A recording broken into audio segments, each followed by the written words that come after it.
আইনের বেড়াজালে আটকে আছে ঝিনাইদহ পৌরসভার শপিং মল নির্মাণ কাজ। জং ধরে মরিচা পড়ে গেছে নির্মাণাধীন শপিং মলের কোটি টাকা রডে।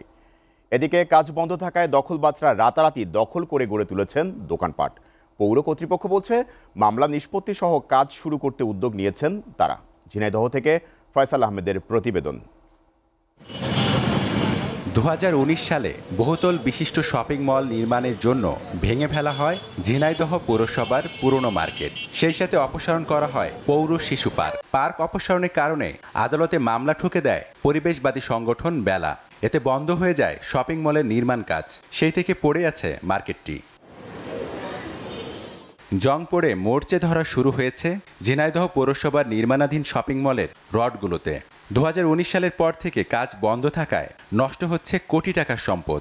অন্যদিকে কাজ বন্ধ থাকায় মার্কেটের সামনে সড়কের পাশে রাতারাতি দখল করে অবৈধভাবে গড়ে তোলা হয়েছে 20টি দোকান।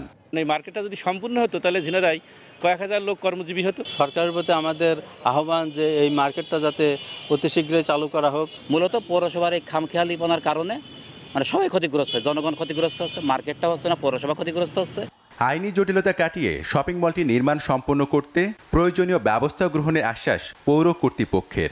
আমরা এই মামলাটি দ্রুততম সময়ে নিষ্পত্তির জন্য আমাদের এখান থেকে আমি বেশি দিন দায়িত্ব গ্রহণ করিনি, তবে বিষয়টি নিয়ে আমরা অবগত আছি এবং আমরা এই বিষয়ে আমাদের যারা আইনজীবী আছেন তাদের সাথেও কথা বলছি। ঝিনাইদহ পৌরসভার শপিং মল নির্মাণ কাজে বরাদ্দ ছিল 18,50,00,000 টাকা। 10 তলা বিশিষ্ট এই ভবনের নির্মাণ কাজ শুরু হয় 2017-18 অর্থ বছরে। SR TV news desk.